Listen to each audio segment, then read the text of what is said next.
There is a truth few prepare for.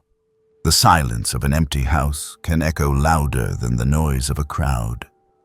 Many dream of a peaceful old age, free from obligations, yet when they arrive, they realize that stillness itself can become a trial.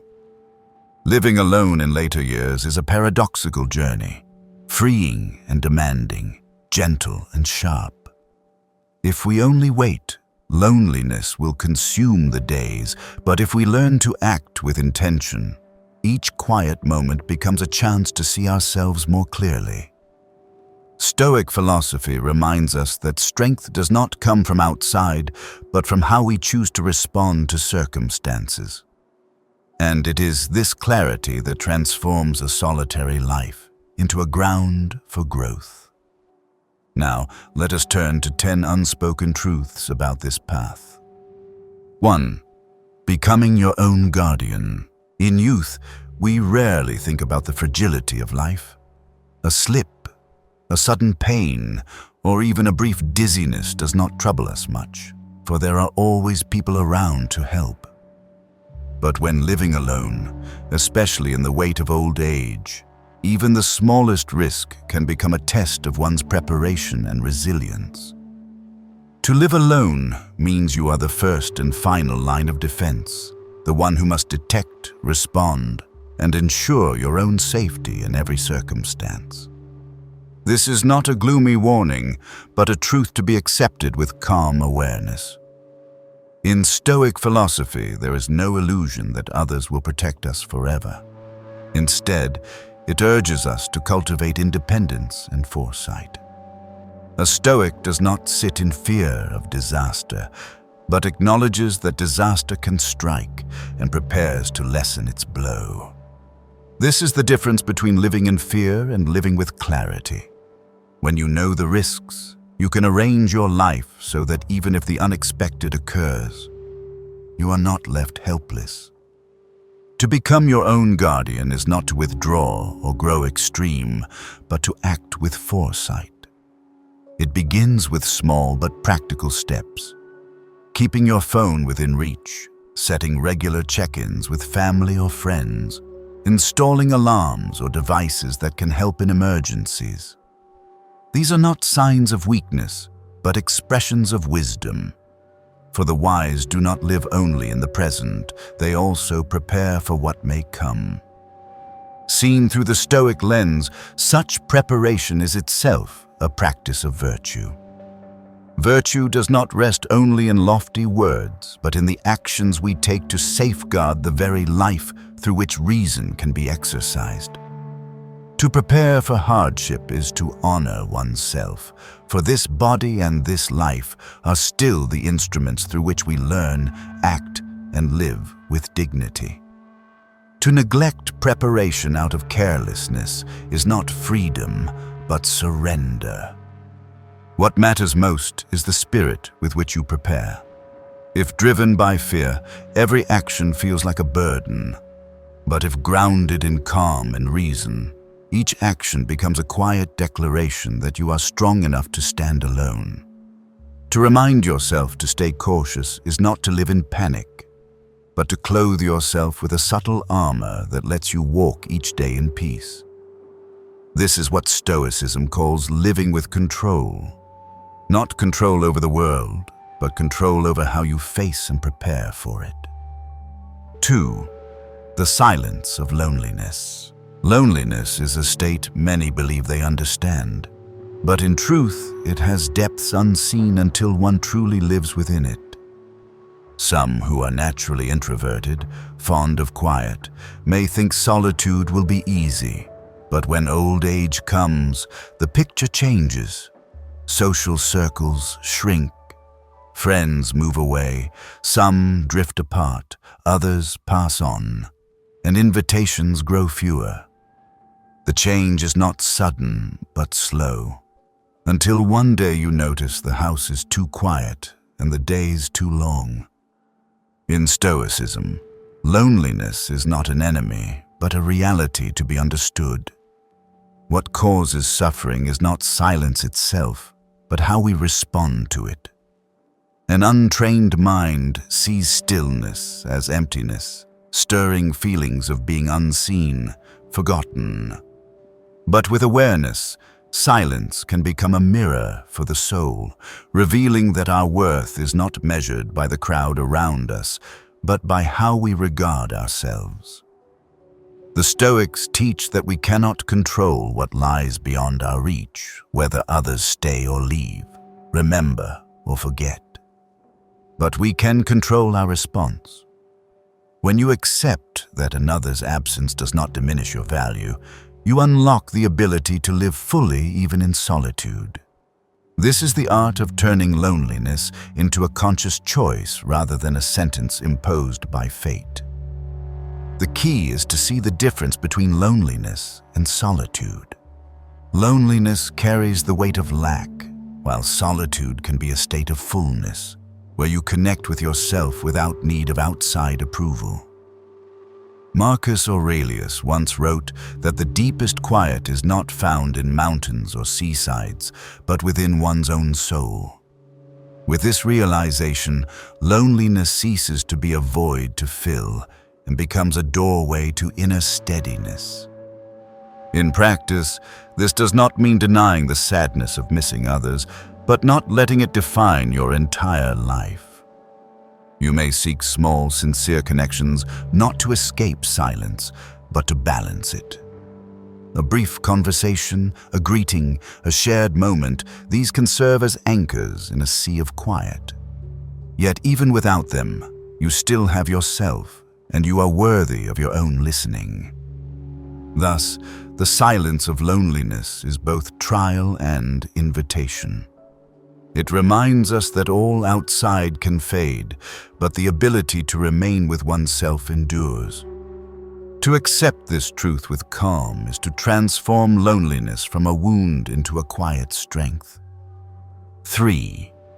The burden of the home. The home is often seen as a symbol of safety, a vessel of memory, a place to return after long days. Yet for those living alone in old age, the very place that once offered warmth can become a hidden burden. Tasks once ordinary, changing a light bulb, mowing the yard, clearing the porch, checking the pipes become trials. Not because one has ceased to care, but because strength and agility are not what they once were. What was once joy may turn into a mountain of duties. When we fail to recognize our limits, the home itself becomes a weight. Every cluttered room, every unfinished task turns it from a place of rest into a list of obligations, and that erodes the sense of freedom in one's own dwelling. Stoicism emphasizes distinguishing between what is within our control and what is not. Here, the task is not to keep up as before, but to accept limits and reshape the space so it serves the life you now live. The Stoics also warn that clinging too tightly to possessions breeds suffering. A large, well-equipped house ceases to bring joy if it drains its owner. The true value of a home is not in its size or possessions, but in whether it offers peace and livability.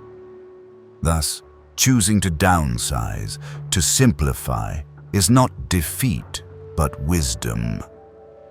It is adjustment by reason, proof of living in truth with the present rather than chained to the image of the past. Learning to let go is part of growth. To hold on to a house too vast, to cling to things no longer needed, is often only to clutch at the past while denying the present.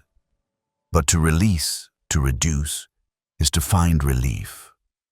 A smaller, manageable space can bring more joy than a large home heavy with burden. This does not erase memories, for memories live within us, not in walls or objects. The essential truth is this: the home must serve you, not the other way around. If it no longer offers peace, have the courage to change it and reclaim balance. One who lives in the Stoic spirit will not let material burdens chain them, but will choose wisely to preserve freedom and dignity. When reason outweighs attachment, the home once again becomes a refuge instead of a prison. 4. Small habits as anchors of the day. As age advances and life narrows to solitude, time begins to feel unfamiliar. The appointments, work, and shared schedules that once shaped the days are gone. Mornings may drift in silence. Afternoons stretch endlessly, and at times it feels as if one day simply bleeds into the next without distinction. In such moments, small habits act as anchors, keeping life from drifting. They not only provide structure, but also give the mind a rhythm, nurturing stability and peace. Habits need not be complex. They may be as simple as a repeated act at a set time, a familiar gesture reminding us that the day has shape. For one who lives alone, habits are the means to resist the chaos of unstructured time. Without them, the day easily dissolves into emptiness, where aimlessness breeds boredom or a sense of disconnection. With them, even the smallest act becomes a thread binding us to the present. Stoicism values the deliberate ordering of life. Because the outer world is always shifting, the one thing we can govern is the order we bring to our mind and daily actions. Simple habits, reading a few pages in the morning, writing a brief reflection on the day before, or sitting in silence before bed, do more than mark beginnings and endings. They reflect a life lived by reason rather than chance. Habits also cultivate presence. When you pour a cup of tea, take a short walk in the yard, or play a piece of music at the same hour each day, you are not performing something mechanical, you are sending yourself a message. I am here, in this moment. Such actions bring reassurance, like a steady breath, reminding us that life still holds continuity and order, even as other things change. Many mistake habit for monotony. But through the Stoic view, habit is a shield discipline that protects the mind from chaos. Small habits are the soft armor that keep each day from being swallowed by uncertainty. In maintaining simple but steady routines, we discover a foundation strong enough to withstand life's surprises. Value the small habits. Do not dismiss them for their plainness. They are the anchors that give form to the day, proof that we remain in command of our lives. And within their simplicity, we find stability, freedom, and a profound peace. 5. A meal for one still deserves dignity. Living alone, especially in old age, makes it easy to neglect meals.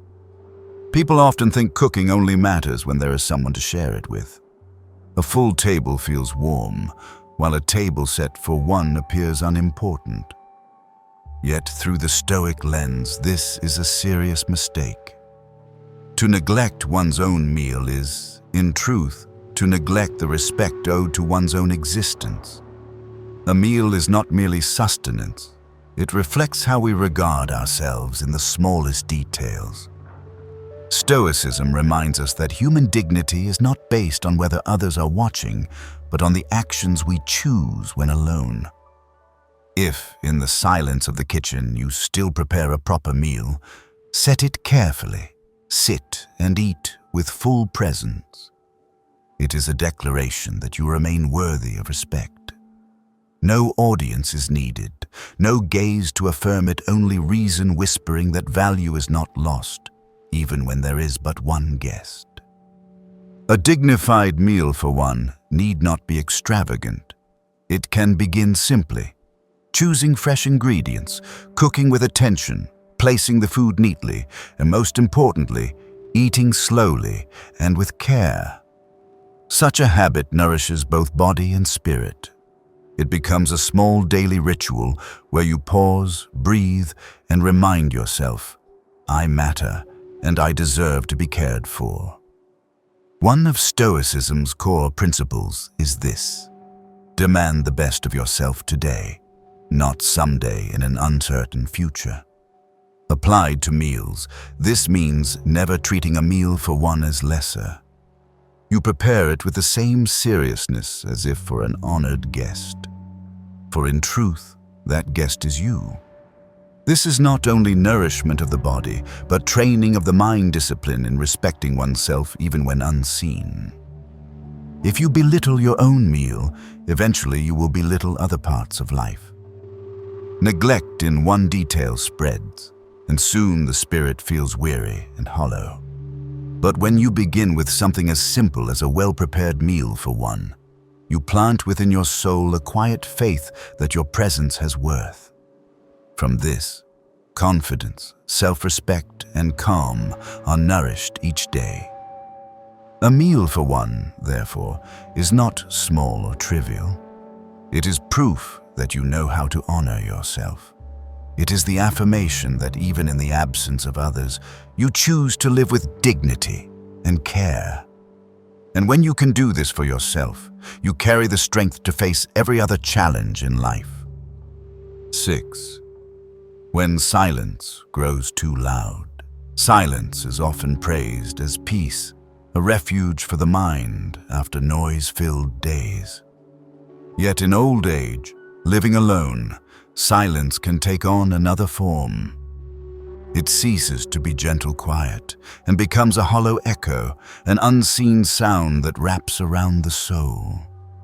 Walls no longer carry footsteps, rooms no longer hold voices, and the absence makes one feel cut off from the world. The weight of silence lies not in sound's disappearance, but in its reminder of shared moments now missing.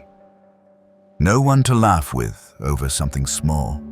No one to answer when words slip out. No rhythm but your own to keep pace with. In such conditions, silence shifts from companion to magnifying glass of loneliness. This is the trial Stoic philosophy recognized long ago. People do not suffer from external conditions, but from the meaning they give them in the mind. Stoicism teaches that silence has two faces. One can be isolation, the other, a path inward. What makes silence suffocating is fear of facing oneself. In avoidance, we try to drown it with artificial noise, which only hides the truth but never heals it. But when we dare to sit with silence, letting it surround us without panic, we begin to hear what the soul has been saying all along, sorrows unnamed, desires unspoken, or simply the reminder, I am still here, still breathing, still alive. Marcus Aurelius wrote that the most peaceful refuge is not found in distant hills or quiet shores, but within one's own soul. When silence envelops, it is an opening to enter that refuge, to find calm not in outer sounds, but in inner order.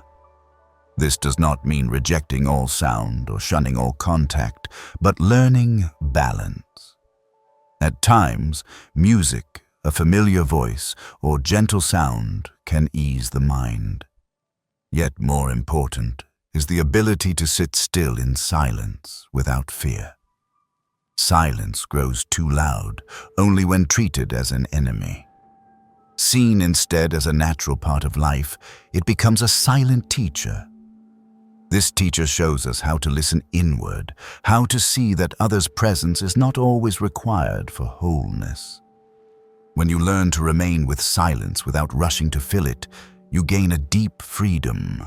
Freedom from the fear of abandonment, from the need to cling constantly, and above all, freedom to find peace even in emptiness. So when silence grows too loud, do not rush to escape. Sit, breathe, and let it guide you back to yourself. There may be unease, but there is also a field of peace waiting to be discovered. And when you reach it, silence is no longer a haunting echo, but a gentle music beneath a life well lived. 7.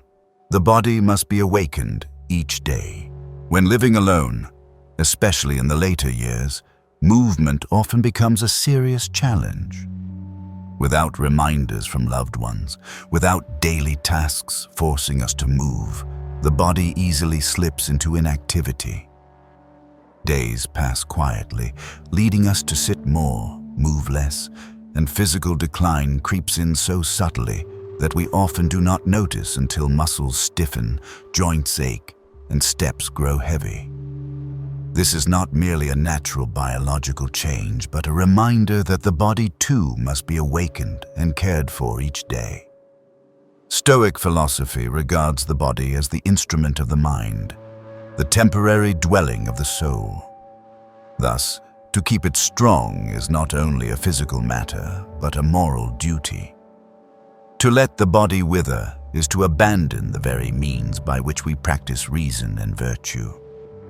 Epictetus reminded us that nothing great is created in an instant. All comes through steady training.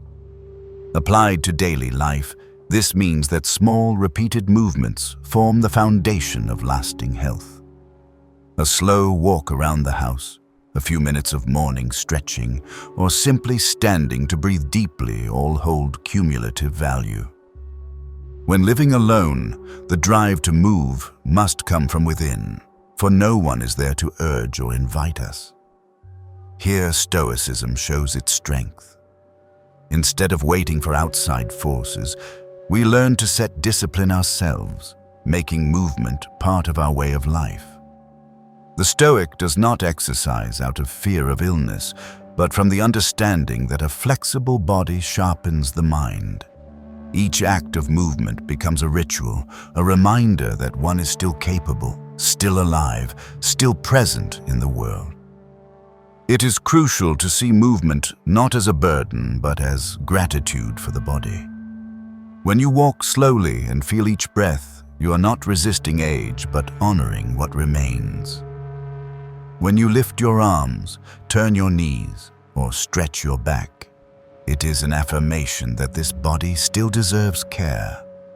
And in the repetition of such simple acts, we build a quiet yet enduring strength. No one can stop aging, but all can choose how to walk through it. To let the body sink into stillness is to become imprisoned within it. To nourish movement daily is to preserve freedom, at least in the ability to walk, to breathe, to command one's own space. Stoicism teaches that freedom is not in controlling all things, but in mastering what can be mastered.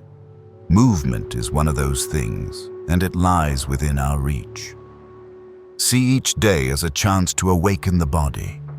No great goals are needed, only steadiness and awareness.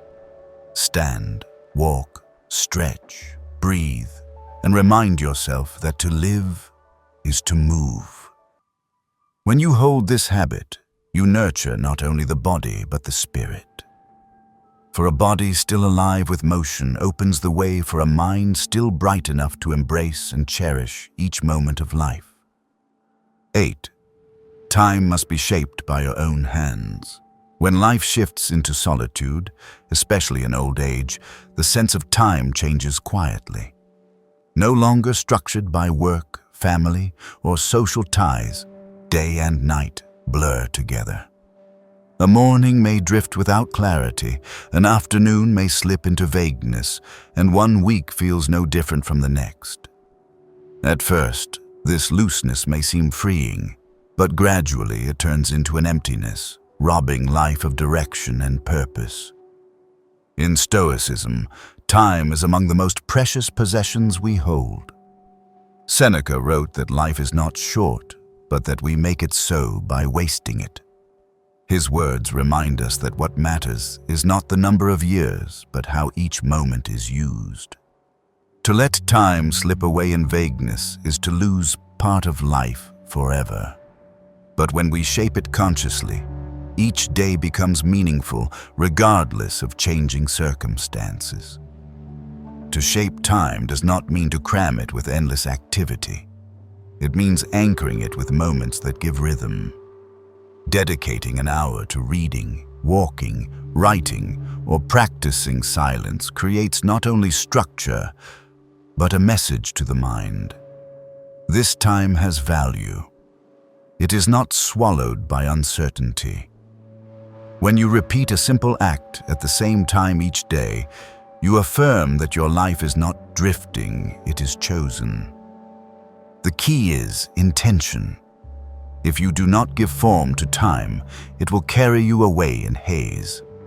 But when you take hold, time becomes a tool to nourish the life within. It may be an hour for reflection, a quiet evening for memory, or a short pause for gratitude. This deliberate shaping provides each day with a foundation of meaning. Stoicism also stresses that the only time truly ours is the present. The past is gone, the future uncertain. Only this moment can be lived. Yet to make the present rich, it must rest in structure. When you know what the morning is for, how the afternoon will be spent, and how the evening will close, you are not merely scheduling time, you are granting the mind stability. Shaping time is also a way to resist the loss of meaning in solitude. When others no longer set your schedule, the responsibility is wholly yours. Here Stoicism shines. You cannot control the length of life, but you can control how each moment is lived. If you cherish the present, whether the day is long or short, it becomes part of a life that is truly meaningful. 9. Learning to release what no longer serves. Throughout life, we accumulate possessions, memories, and habits tied to each stage. In youth, keeping everything feels natural. But in age, especially when living alone, this accumulation becomes more burden than comfort. Objects no longer used, habits no longer fitting, memories bound to times long past all gradually occupy space and mind, chaining us to the past rather than anchoring us in the present. Stoicism reminds us that life's essence is change and impermanence. Everything passes, and if we cling too long, the clinging itself becomes pain. Letting go does not mean denying what once mattered, but recognizing it has fulfilled its role.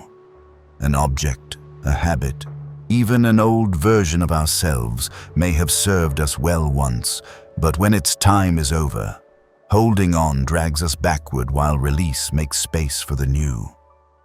What makes letting go difficult is rarely the real value of what we hold, but the false sense of safety it brings.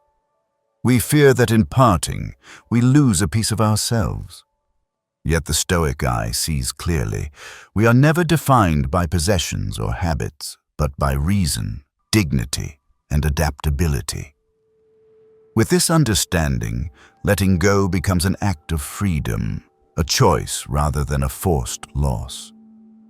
The Stoics teach that we should keep only what brings present benefit or real joy. All else must be left behind. This applies not only to material things, but also to negative thoughts, unrealistic expectations, and outdated roles. Releasing what no longer serves lightens the mind, freeing inner space for clarity and peace. The lesson is this: face reality with courage and discern what you truly need from what you keep out of fear or habit. When you dare to let go, you find serenity. And that serenity is the ground for a simpler yet fuller life, one where each day reflects who you are now, not what has already passed. 10. From loneliness to solitude. Loneliness is often seen as a cold void, where one feels cut off from the world, lacking companionship, and easily falling into a sense of emptiness. But in Stoic philosophy, loneliness is not a fate to endure. It can be transformed into something deeper, called solitude. Solitude is not abandonment, but the full presence with oneself, a voluntary choice to find strength and peace within.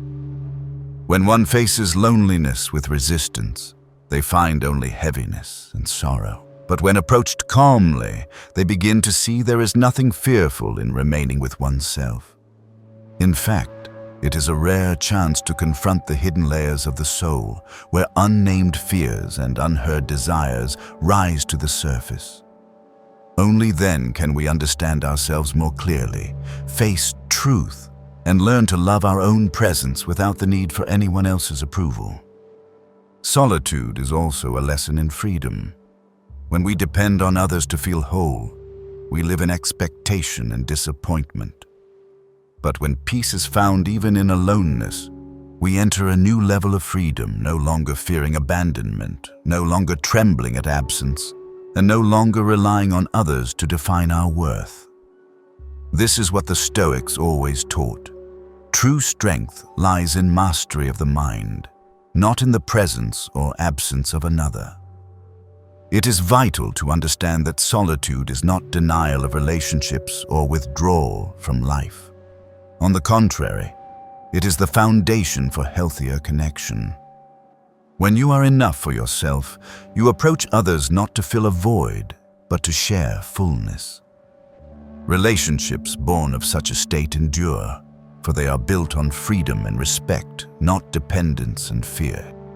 Thus, the path from loneliness to solitude is the path of turning what is often seen as a negative experience into an opportunity for growth. It is the moment one realizes that inner strength has never vanished, it only needed awakening.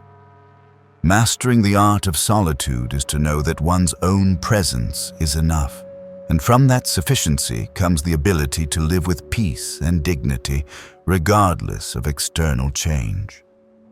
Reflecting on the journey of living alone, I see it not merely as a circumstance, but as a test of self-mastery. What seems like lack or emptiness can become a mirror of inner strength.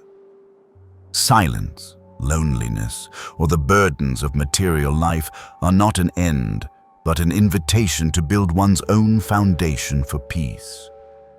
In the Stoic spirit, no condition forces us to lose dignity or clarity. The greatest power always lies in our hands. The power to choose our attitude, the power to shape our days, the power to face reality with reason rather than fear. When we learn to shape time, to honor each meal, to care for the body, and to release what no longer serves us, we discover that living alone does not weaken us, but makes us independent and deeper. And there, true serenity begins to appear. If you feel these reflections have given you a new perspective, please like, subscribe, and turn on the notification bell so you will not miss the next content. Each day is a gift, and how we live today will define tomorrow's peace. Keep your mind clear, your heart calm, and let every moment stand as proof of your dignity. For in the end, true strength is not outside us, but within, in the way we choose to live each present moment. See you again in the next video.